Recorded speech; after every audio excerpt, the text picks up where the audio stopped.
Hello ಗೆಳೆಯರೇ, ಎಲ್ರಿಗೂ ನಮಸ್ಕಾರ. ನಿಮ್ಮ KS ಮೆನೆಯಾ ಚಾನಲ್ಗೆ ಸ್ವಾಗತ. ಇವತ್ತು ನಾವು ರಾಷ್ಟ್ರಪತಿ ಚುನಾವಣೆ ಭಾರತದಲ್ಲಿ ಹೇಗೆ ನಡೆಯುತ್ತೆ ಅನ್ನೋದರ ಕುರಿತು ಒಂಚೂರು ಗಮನ ಹರಿಸೋಣ. ಯಾಕಂತಂದರೆ ಇದೇ 2022 ಜುಲೈ 25ರಂದು ಪ್ರಸ್ತುತವಾಗಿ ಇರತಕ್ಕಂಥ ರಾಮನಾಥ್ ಕೋವಿಂದರವರ ಅಧಿಕಾರಾವಧಿ ಮುಗಿಯುತ್ತೆ. ಅವರು 2017 ಜುಲೈ 25ರಂದು ರಾಷ್ಟ್ರಪತಿ ಹುದ್ದೆಯನ್ನು ಅಲಂಕರಿಸಿದ್ದರು. ರಾಷ್ಟ್ರಪತಿಗಳು ಭಾರತದಲ್ಲಿ ಪ್ರಥಮ ಪ್ರಜೆ ಅಂತಲೂ ಕರೀತಾರೆ. ಆದ್ದರಿಂದ ಈ ಜುಲೈ 25ರ ಒಳಗೆ ಖಾಲಿ ಇರುವ ಹುದ್ದೆಗೆ ಚುನಾವಣೆ ಅವಶ್ಯಕ. ಆದ್ದರಿಂದ ಈ ಚುನಾವಣಾ ನೀತಿ ಹೇಗಿದೆ, ಭಾರತದಲ್ಲಿ ಅವರನ್ನು ಹೇಗೆ ಎಲೆಕ್ಟ್ ಮಾಡ್ತಾರೆ ಅನ್ನೋದನ್ನು ನಾವು ಇಂದು ನೋಡೋಣ.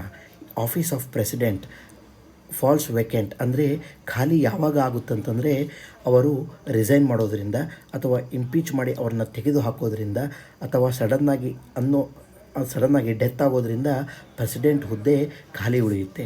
ಇಂಥ ಖಾಲಿ ಉಳಿದಂಥ ಪ್ರೆಸಿಡೆಂಟ್ ಹುದ್ದೆಗೆ 6 ತಿಂಗಳ ಒಳಗಡೆ ಎಲೆಕ್ಷನ್ ನಡಿಬೇಕು. ಎಲೆಕ್ಷನ್ ನಡೆದು ಹೊಸ ರಾಷ್ಟ್ರಪತಿಯವರನ್ನು ಆಯ್ಕೆ ಮಾಡಲಾಗುತ್ತೆ. ಅಲ್ಲಿಯವರೆಗೂ ಉಪರಾಷ್ಟ್ರಪತಿಗಳು ರಾಷ್ಟ್ರಪತಿ ಹುದ್ದೆಯನ್ನು ಅಲಂಕರಿಸಿರ್ತಾರೆ. ಆದರೆ ಅಮೇರಿಕಾದಲ್ಲಿ ಆ ರೀತಿ ಇರುವುದಿಲ್ಲ.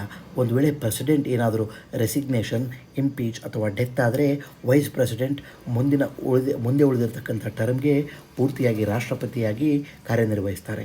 ಆದರೆ ಭಾರತದಲ್ಲಿ ಮಾತ್ರ 6 ತಿಂಗಳ ಒಳಗಡೆ ಅಂಥ ಪ್ಲೇಸ್ಗೆ ಎಲೆಕ್ಷನ್ ನಡೆಯುತ್ತೆ. ಹಾಗಾದರೆ ಎಲೆಕ್ಷನ್ ನಡೆಸೋರು ಎಲೆಕ್ಷನ್ ಕಮಿಷನ್ ಆಫ್ ಇಂಡಿಯಾ, ಅಂದರೆ ಭಾರತದ ಚುನಾವಣಾ ಆಯೋಗ ಎಲೆಕ್ಷನನ್ನು ರಾಷ್ಟ್ರಪತಿ ಹುದ್ದೆಗೆ ನಡೆಸುತ್ತೆ. ಹಾಗಾದರೆ ಭಾರತದಲ್ಲಿ ರಾಷ್ಟ್ರಪತಿ ಹುದ್ದೆ ಹೇಗೆ ನಡೆಯುತ್ತೆ, ಅವ್ರನ್ನ ಯಾರ್ಯಾರು ಆರಿಸ್ತಾರೆ, ಸೆಲೆಕ್ಟ್ ಮಾಡ್ತಾರೆ ಅನ್ನೋದನ್ನು ನೋಡೋಣ. ಭಾರತದಲ್ಲಿ ನಡೆಯುವಂಥ ರಾಷ್ಟ್ರಪತಿ ಹುದ್ದೆ ನೇರ ಚುನಾವಣೆ ಆಗಿರುವುದಿಲ್ಲ. ಅಂದರೆ ಸಂಸದರು, ಶಾಸಕರು ಈ ರೀತಿಯಾಗಿ ಅವರು ಹೇಗೆ ಪಾರ್ಟಿಸಿಪೇಟ್ ಮಾಡ್ತಾರೆ ಚುನಾವಣಾ ಎಲೆಕ್ಷನ್, ಅಂದರೆ ಜನರಲ್ ಎಲೆಕ್ಷನ್ ನಡೆಯುತ್ತಲ್ಲ ಆ ರೀತಿಯಾಗಿ ಇರುವುದಿಲ್ಲ. ಇವರಿಗೆ ಇಂಡೈರೆಕ್ಟ್ ಎಲೆಕ್ಷನ್ ನಡೆಯುತ್ತೆ. ಅಂದರೆ ಚುನಾಯಿತ ಸಂಸದರು ಮತ್ತು ಚುನಾಯಿತ ರಾಜ್ಯದ ಶಾಸಕರು ಹಾಗೂ ಚುನಾಯಿತ ಕೇಂದ್ರಾಡಳಿತ ಪ್ರದೇಶದ ಶಾಸಕರು ಓಟ್ ಹಾಕ್ತಾರೆ. ಈ ಕೇಂದ್ರಾಡಳಿತ ಪ್ರದೇಶದ ಶಾಸಕರು ಯಾರಂದರೆ ದೆಹಲಿ ಮತ್ತು ಪುದುಚೇರಿ ಯಲ್ಲಿ ಇರ್ತಕ್ಕಂಥ ಶಾಸಕರು ಮಾತ್ರ ಓಟನ್ನು ಹಾಕ್ತಾರೆ. ಇದು 70ನೇ ಕಾನ್ಸ್ಟಿಟ್ಯೂಷನಲ್ ಅಮೆಂಡ್ಮೆಂಟ್ ಮುಖಾಂತರ ಜಾರಿಗೆ ತರಲಾಯಿತು. ಅಮೆಂಡ್ಮೆಂಟ್ ಆ್ಯಕ್ಟ್ ಮುಖಾಂತರ ದೆಹಲಿ ಮತ್ತು ಪುದುಚೇರಿಯ ಕೇಂದ್ರಾಡಳಿತ ಪ್ರದೇಶದ ಶಾಸಕರು ಸಹಿತ ರಾಷ್ಟ್ರಪತಿ ಚುನಾವಣೆಯಲ್ಲಿ ಭಾಗಿಯಾಗ್ತಾರೆ. ಇವರನ್ನು ಹೊರತುಪಡಿಸಿದರೆ ನಾಮಿನೇಟ್ ಇರ್ತಕ್ಕಂಥ, ಅಂದರೆ ರಾಷ್ಟ್ರಪತಿಯವರಿಂದ ನಾಮಾಂಕಿತರಾಗಿರ್ತಕ್ಕಂಥ ರಾಜ್ಯಸಭೆಯಲ್ಲಿರ್ಬೋದು, ಲೋಕಸಭೆಯಲ್ಲಿರ್ಬೋದು ಇರ್ತಕ್ಕಂಥ ಸಂಸದ ಮತ್ತು ಶಾಸಕರು ಚುನಾವಣೆಯಲ್ಲಿ ಭಾಗವಹಿಸುವುದಿಲ್ಲ. ಈಗ ನಾವು ಮುಖ್ಯವಾಗಿ ನೋಡಬೇಕಾಗಿದ್ದೇನೆಂತಂದರೆ ಈ ಚುನಾಯಿತ ಸಂಸದರು ತಮ್ಮ ಮತವನ್ನು ಚಲಾಯಿಸ್ತಾರೆ ರಾಷ್ಟ್ರಪತಿ ಹುದ್ದೆಗೆ ನಿಂತಿರ್ತಕ್ಕಂಥವ್ರಿಗೆ. ಅವರು ಚಲಾಯಿಸ್ತಕ್ಕಂಥ ಮತದ ಬೆಲೆ ಏನು, ಅವರು ಹೇಗೆ ನಡೆಯುತ್ತೆ, ಅಂದರೆ ಒಬ್ಬ ಸಂಸದ ಒಬ್ಬ ಶಾಸಕರಿಗೆ ಒಂದೊಂದು ವೋಟ್ ಅಂತ ಕನ್ಸಿಡರ್ ಮಾಡ್ತಾರೆ ಹೇಗೆ ಅನ್ನೋದನ್ನು ನಾವು ಡೀಟೇಲ್ ಆಗಿ ನೋಡೋಣ.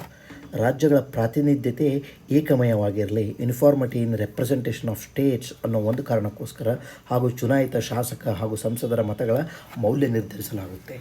ಹೇಗೆ ಚುನಾಯಿತ ಶಾಸಕನ ಮೌಲ್ಯ ನಿರ್ಧರಿಸಲಾಗುತ್ತೆ ಅನ್ನೋದನ್ನು ನಾವು ನೋಡೋಣ. Value of vote of N MLA, ಅಂದರೆ ಶಾಸಕನ ಮತದ ಮೌಲ್ಯ ಹೇಗೆ ಮಾಡ್ತಾರೆ ಅಂತಂದರೆ ಆಯಾ ರಾಜ್ಯದಲ್ಲಿ ಇರ್ತಕ್ಕಂಥ total population of the state, ಆಯಾ ರಾಜ್ಯದ ಒಟ್ಟು ಜನಸಂಖ್ಯೆ divided by total number of elected members in state legislative assembly, ಆಯಾ ರಾಜ್ಯಕ್ಕೆ ಇರ್ತಕ್ಕಂಥ ಟೋಟಲ್ ಸೀಟ್ ಎಷ್ಟಿದ್ದಾವೆ ಎಲೆಕ್ಷನ್ಗೆ ಅದನ್ನು ಡಿವೈಡ್ ಮಾಡಿ ಅದನ್ನು ಡಿವೈಡೆಡ್ ಬೈ 1000 ಮಾಡ್ತಾರೆ. ನಾವು ಈಗ 1971ರ ಜನಗಣತಿಯನ್ನು ಇಂಡಿಯಾದಲ್ಲಿ ಕನ್ಸಿಡರ್ ಮಾಡಲಾಗಿದೆ. ಯಾಕಂತಂದರೆ 1971ರ ಜನಗಣತಿ ಇರಲಿ ಅಂತಂದು ಡೆಲಿಮಿಟೇಷನ್ ಕಮಿಷನ್ನ ವಾದ ಆಗಿತ್ತು. ಇದನ್ನು ನಾವು ಇನ್ನೊಂದು ಕ್ಲಾಸ್ನಲ್ಲಿ ಯಾಕೆ ಹೀಗೆ ಮಾಡಲಾಗಿದೆ ಅನ್ನೋದನ್ನು ನೋಡೋಣ. ನಾವು ಈಗ ಎಕ್ಸಾಂಪಲ್ ತೊಗೊಳ್ಳೋದಾದರೆ ನಾವು ಕರ್ನಾಟಕದ ಎಕ್ಸಾಂಪಲ್ ತೊಗೊಳ್ಳೋಣ. ಕರ್ನಾಟಕದ ಎಕ್ಸಾಂಪಲ್ 1971ನೇ ಸೆನ್ಸಸ್ಸಲ್ಲಿ 2,92,92,15 ಇತ್ತು. ಇದನ್ನು ನೀವು ಇಲ್ಲೂ ಸಹಿತ ಗಮನಿಸಬಹುದು. ಕರ್ನಾಟಕದ ಜನಸಂಖ್ಯೆ 2,92,99,014. ಇಲ್ಲಿ ಇರ್ತಕ್ಕಂಥ total number of assembly seats 224 ಇದೆ. ಅಂದರೆ ಇದರ ಅರ್ಥ ಇಷ್ಟೇ, ಟೋಟಲ್ ನಂಬರ್ ಆಫ್ ಸೀಟ್ಸ್ ಏನಿದೆಯಲ್ಲ 2,92,00,000 ಡಿವೈಡೆಡ್ ಬೈ 224 ಇಂಟು 1/1000 ಮಾಡಿದರೆ 130.79 ಬರುತ್ತೆ. ಅಂದರೆ ಒಬ್ಬ ಶಾಸಕನ ಮತದ ಮೌಲ್ಯ 131. ಈಗ ಕರ್ನಾಟಕ ರಾಜ್ಯದ ಒಟ್ಟು ಮತಗಳ ಮೌಲ್ಯ ಎಷ್ಟು ನೋಡಬೇಕಂತಂದರೆ, ಒಬ್ಬರ ಮತದ ಮೌಲ್ಯ 131, ಒಟ್ಟು ಇರ್ತಕ್ಕಂಥ ಸೀಟ್ಗಳು 224. ಹಾಗಾಗಿ ಕರ್ನಾಟಕ ರಾಜ್ಯದ ಒಟ್ಟು ಮತಗಳ ಮೌಲ್ಯ 29,344 ಅಂದಾಗಾಯಿತು. ಇದೇ ರೀತಿಯಾಗಿ ಇಡೀ ಭಾರತದ ಶಾಸಕರ ಅಥವಾ ಎಲ್ಲ ರಾಜ್ಯಗಳ ಮತಗಳ ಮೌಲ್ಯವನ್ನು ಎಣಿಸಲಾಗುತ್ತೆ. ಭಾರತದಲ್ಲಿ ಇರ್ತಕ್ಕಂಥ ಶಾಸಕರ ಸಂಖ್ಯೆ 4,896.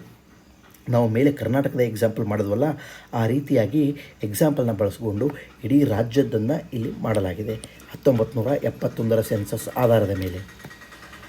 ಹೀಗೆ ನಾವು ಮಾಡಿದಾಗ ಸಿಕ್ತಂಥ ಒಟ್ಟು ಶಾಸಕರ ಮತಗಳ ಮೌಲ್ಯ 5,49,495. 5,49,495 ಇದು ಭಾರತದ ಎಲ್ಲ ಶಾಸಕರ ಅಥವಾ ಎಲ್ಲ ರಾಜ್ಯಗಳ ಮತದ ಮೌಲ್ಯ. ಇದೇ ರೀತಿಯಾಗಿ MP ಸಂಸದನ ಮತದ ಮೌಲ್ಯ ಎಷ್ಟು ಅನ್ನೋದನ್ನು ನಾವೀಗ ನೋಡಬೇಕಾಗುತ್ತೆ. ಒಬ್ಬ total value of votes of MLAs of all States, ಎಲ್ಲ ರಾಜ್ಯಗಳ MLA ಅಂದರೆ ಶಾಸಕರ ಮತಗಳ ಮೌಲ್ಯ ಅಂದರೆ 5,49,495 ನಾವೀಗ ತಾನೇ ಮಾಡೋದಲ್ಲ, ಇದು divided by total number of elected members of parliament. 543 ಲೋಕಸಭೆಯಲ್ಲಿದ್ದಾರೆ, 233 ರಾಜ್ಯಸಭೆಯಲ್ಲಿದ್ದಾರೆ. ಇಲ್ಲಿನ ಕ್ಯಾಲ್ಕುಲೇಷನ್ಗೆ 2011ರ ಜನಗಣತಿಯನ್ನು ತೆಗೆದುಕೊಳ್ಳಲಾಗಿದೆ. ಈಗ ಮಾಡಿದರೆ ನಾವು 708 ಬರುತ್ತೆ. ಅಂದರೆ ಒಬ್ಬ ಸಂಸದ ಅಥವಾ MP ಯ ಮತದ ಮೌಲ್ಯ 708 ಅಂತ. ಒಬ್ಬ ಶಾಸಕನ ಮತದ ಮೌಲ್ಯ 131. ನಮ್ಮ ಕರ್ನಾಟಕ ರಾಜ್ಯದ್ದು, ಬೇರೆ ಬೇರೆ ರಾಜ್ಯದ್ದು ಬೇರೆ ಬೇರೆ ಆಗಿತ್ತು. ಈ ರೀತಿಯಾಗಿ ಒಟ್ಟು ಸಂಸದರ ಮತಗಳ ಮೌಲ್ಯ 708, ಒಬ್ಬರ ಮತದ ಮೌಲ್ಯ ಆ ರೀತಿಯಾಗಿ 708 ಇಂಟು 708 ಇಂಟು ನಾವು ಇದನ್ನು ಮಾಡಿದ್ರೆ 708 ಇಂಟು 776 ಮಾಡಿದರೆ ನಾವು 5,49,408 ಬರುತ್ತೆ. ಇದು ಒಟ್ಟು ಸಂಸದರ ಮತಗಳ ಮೌಲ್ಯ. ಈಗ ನಾವು ನೋಡಬೇಕಾಗಿದ್ದೇನೆಂತಂದರೆ, ಒಟ್ಟು ಚುನಾಯಿತ ಶಾಸಕ ಮತ್ತು ಸಂಸದರ ಮತಗಳ ಮೌಲ್ಯ ಎಷ್ಟು ಅಂತ. ಅಂದರೆ ಇಲ್ಲಿ ನಾವು ಭಾರತದ ಎಲ್ಲ ರಾಜ್ಯಗಳ ಶಾಸಕರದ್ದು 5,49,495 ಪ್ಲಸ್ ಅದರ ಜೊತೆ ಸಂಸದರದ್ದು ಎರಡೂ ಸೇರಿಸಿದ್ರೆ 10,98,903. ಅಂದರೆ ಒಂದು ರಾಷ್ಟ್ರಪತಿ ಚುನಾವಣೆ ನಡೆದರೆ ಈ ರಾಷ್ಟ್ರಪತಿ ಚುನಾವಣೆಯಲ್ಲಿ ಎಲ್ಲ ಸಂಸದ ಮತ್ತು ಶಾಸಕರು ಭಾಗವಹಿಸಿದರೆ ಒಟ್ಟು ಮತಗಳು ಬೀಳೋದು 10,98,900 ಮತಗಳು ಬೀಳುತ್ತೆ. ಇದರಲ್ಲಿ ಎಲೆಕ್ಷನ್ ಮಾಡ್ತಾರೆ. ಹೇಗೆ ಅಂತಂದರೆ, ಎಲೆಕ್ಟ್ರಲ್ ಕೋಟಾ ವಿನ್ನಿಂಗ್ ಮಾರ್ಜಿನ್ ಅಂತ ಏನು ಕರಿತೀವಲ್ಲ ನಾವು, ಎಷ್ಟು ಓಟ್ ತೊಗೊಂಡ್ರೆ ರಾಷ್ಟ್ರಪತಿ ಹುದ್ದೆಗೆ ಆಯ್ಕೆ ಆಗ್ತಾರೆ ಅನ್ನೋದು ನಾವು ನೋಡಬೇಕಂದ್ರೆ, total number of valid votes polled, ಎಷ್ಟು ಓಟ್ಗಳು ಬಿದ್ದಿದೆ, ವ್ಯಾಲಿಡ್ ವೋಟ್ಸ್ ಪೋಲ್ಡ್ ಎಷ್ಟು ಓಟ್ಗಳು ಬಿದ್ದಿದೆ ಡಿವೈಡೆಡ್ ಬೈ 2 + 1. ಈಗ ನಾವು ಎಕ್ಸಾಂಪಲ್ ತೊಗೊಳ್ಳೋಣ. ಒಂದು ಟೋಟಲ್ 10 ಲಕ್ಷ ಬಿದ್ದಿದ್ದಾವೆ. ಇದರಲ್ಲಿ 10,98,903 ಇದ್ದಾವಲ್ಲ, ಇದರಲ್ಲಿ 10 ಲಕ್ಷ ಮತಗಳು ಆಲ್ರೆಡಿ ಓಟ್ ಬಿದ್ದಿದೆ. ಇದನ್ನು ಡಿವೈಡೆಡ್ ಬೈ 2 ಮಾಡಬೇಕು, ಅದಕ್ಕೆ +1 ಆ್ಯಡ್ ಮಾಡಬೇಕು. ಅಂದರೆ 5,01 ಓಟುಗಳನ್ನು ಮತಗಳನ್ನು ಯಾರು ತಗೋತಾರೆ ಅವರನ್ನು ರಾಷ್ಟ್ರಪತಿ ಅಭ್ಯರ್ಥಿ ಅಂತ ಘೋಷಣೆ ಮಾಡಲಾಗುತ್ತೆ. ಹಾಗಾದರೆ ಹೇಗೆ ನಡೆಯುತ್ತೆ ರಾಷ್ಟ್ರಪತಿಗಳ ಚುನಾವಣೆ ಅನ್ನೋದನ್ನು ನಾವೀಗ ನೋಡೋಣ. ಇಲ್ಲಿ ಒಂದು ಬ್ಯಾಲೆಟ್ ಪೇಪರ್ ಮುಖಾಂತರ ಅವರಿಗೆ ಒಂದು ಪೇಪರ್ ಕೊಡ್ತಾರೆ. ಬ್ಯಾಲೆಟ್ ಪೇಪರ್ ಮುಖಾಂತರ ಚುನಾವಣೆ ನಡೆಸಲಾಗುತ್ತೆ. ಸಂಸದರಿಗೆ ಅಂದರೆ MP ಗಳಿಗೆ ಗ್ರೀನ್ ಕಲರ್ ಇರ್ತಕ್ಕಂಥ ಬ್ಯಾಲೆಟ್ ಪೇಪರನ್ನು ಕೊಟ್ಟರೆ, MLAಗಳಿಗೆ ಶಾಸಕರಿಗೆ ಗುಲಾಬಿ ಕಲರ್ ಇರ್ತಕ್ಕಂಥ ಒಂದು ಪೇಪರ್ನ ಕೊಡ್ತಾರೆ.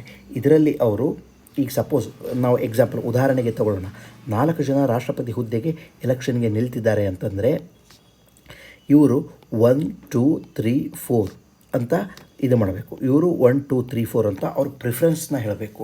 ಪ್ರಿಫರೆನ್ಸ್ನ ಯಾಕೆ ಹೇಳಬೇಕಂತಂದರೆ, ನಮ್ಮ ಪ್ರೆಸಿಡೆನ್ಷಿಯಲ್ ಎಲೆಕ್ಷನ್ ಈ ರೀತಿಯಾಗಿ ಪ್ರಿಫರೆನ್ಸ್ ಮೇಲೆ ಕ್ಯಾಂಡಿಡೇಟ್ನ ಸೆಲೆಕ್ಟ್ ಮಾಡಲಾಗುತ್ತೆ. ಆದ್ದರಿಂದ ಬ್ಯಾಲೆಟ್ ಪೇಪರ್ ಮೇಲೆ ಸ್ಪರ್ಧಿಸುತ್ತಿರುವ ಅಭ್ಯರ್ಥಿಗಳ ಆದ್ಯತೆ ಪ್ರಿಫರೆನ್ಸ್ ನಮೂದಿಸುವುದು ಕಡ್ಡಾಯ. ಅಂದರೆ ಅ, ಬ, ಕ ಮತ್ತು ಡ ರಾಷ್ಟ್ರಪತಿ ಎಲೆಕ್ಷನ್ಗೆ ನಿಂತಿದ್ದಾರೆ ಅಂತ ನಾವು ಕನ್ಸಿಡರ್ ಮಾಡಿದ್ರೆ, ಈ ರೀತಿಯಾಗಿ 3 4 1 2 ಅವರವ್ರ ಪ್ರಿಫರೆನ್ಸ್ ಹೇಗಿರುತ್ತೆ, MP ಅವರು MLA ಅವರು ಈ ರೀತಿಯಾಗಿ ಪ್ರಿಫರೆನ್ಸನ್ನು ಕೊಡೋದು ಕಡ್ಡಾಯ. ಒಂದು ವೇಳೆ ಪ್ರಿಫರೆನ್ಸ್ನ ಕೊಟ್ಟಿಲ್ಲ ಅಂತಂದರೆ ಅಂಥ ವೋಟನ್ನು ನಾನ್ ವ್ಯಾಲಿಡ್, ನಲ್ ಆ್ಯಂಡ್ ವಾಯ್ಡ್ ಅಂತ ಕನ್ಸಿಡರ್ ಮಾಡಲಾಗುತ್ತೆ. ನಾನ್ ವ್ಯಾಲಿಡ್ ಅದು. ಅದೇ ರೀತಿಯಾಗಿ ಬರೀ ಒಂದೇ ಪ್ರಿಫರೆನ್ಸನ್ನು ಬರೆದ್ರೆ ಅದನ್ನ ವ್ಯಾಲಿಡ್ ಅಂತ ಕನ್ಸಿಡರ್ ಮಾಡಲಾಗುತ್ತೆ. ಅಂದರೆ ನೀವು 2, 3, 4 ಬರೀದೇನೆ ಬರೀ ನಿಮ್ಮ ಆಯ್ಕೆ ಒಂದಾಗಿದ್ದರೆ ಒಂದನ್ನಂತ ಬರೆದ್ರೂ ಸಾಕು, ಅದನ್ನ ವ್ಯಾಲಿಡ್ ಅಂತ ಕನ್ಸಿಡರ್ ಮಾಡ್ತಾರೆ. ನೀವು ಯಾವುದೇ ಪ್ರಿಫರೆನ್ಸನ್ನು ಹಾಕಿಲ್ಲ ಅಂತಂದರೆ ನಾನ್ ವ್ಯಾಲಿಡ್ ಅಂತ ಕನ್ಸಿಡರ್ ಮಾಡ್ತಾರೆ. ಈಗ ನಾವು ಬಹುಮುಖ್ಯ ಅಂತ ಕೌಂಟಿಂಗ್ ಆಫ್ ವೋಟ್ಸ್, ಮತಗಳ ಎಣಿಕೆ ಹೇಗೆ ನಡೆಯುತ್ತೆ ಅನ್ನೋದನ್ನು ನಾವು ನೋಡೋಣ. ನಾವು ಟೋಟಲ್ 10 ಲಕ್ಷ ವೋಟ್ಗಳನ್ನು ನಾನಿಲ್ಲಿ ತೊಗೊಳೋದಿಲ್ಲ. ಉದಾಹರಣೆಗೆ 1000 ಮತಗಳು ಬಿದ್ದಿದೆ ಅನ್ನೋದನ್ನು ನಾನು ತೊಗೋತೀನಿ. ಈ 1000 ಟೋಟಲಾಗಿ ಬಿದ್ದಿರ್ತಕ್ಕಂಥ 1000 ಮತಗಳ ಮೇಲೇ ನಾವು ಈಗ ನೋಡೋಣ. ಫಸ್ಟ್ ಎಲ್ಲರೂ ವೋಟ್ ಹಾಕಿದಾಗ 450 ಪ್ರೆಸಿಡೆಂಟ್ ಬೇಕು ಅಂದರು, 250 ಬಿತ್ತು, 200, ಗೆ 100 ವೋಟ್ಸ್ಗಳು ಬಿದ್ದವು. ಎಲೆಕ್ಟ್ರಲ್ ಕೋಟಾ ಅಂದರೆ ವಿನ್ನಿಂಗ್ ಮಾರ್ಜಿನ್ ಎಷ್ಟಿರಬೇಕು? ಟೋಟಲ್ 1000 ವ್ಯಾಲಿಡ್ ವೋಟ್ಸ್ ಬಿದ್ದಿದೆ. 1000 ವ್ಯಾಲಿಡ್ ವೋಟ್ಸು ಡಿವೈಡೆಡ್ ಬೈ 2 ಅಂದರೆ 500 ಬರುತ್ತೆ. ಅದಕ್ಕೆ 1 ಆ್ಯಡ್ ಮಾಡಬೇಕು.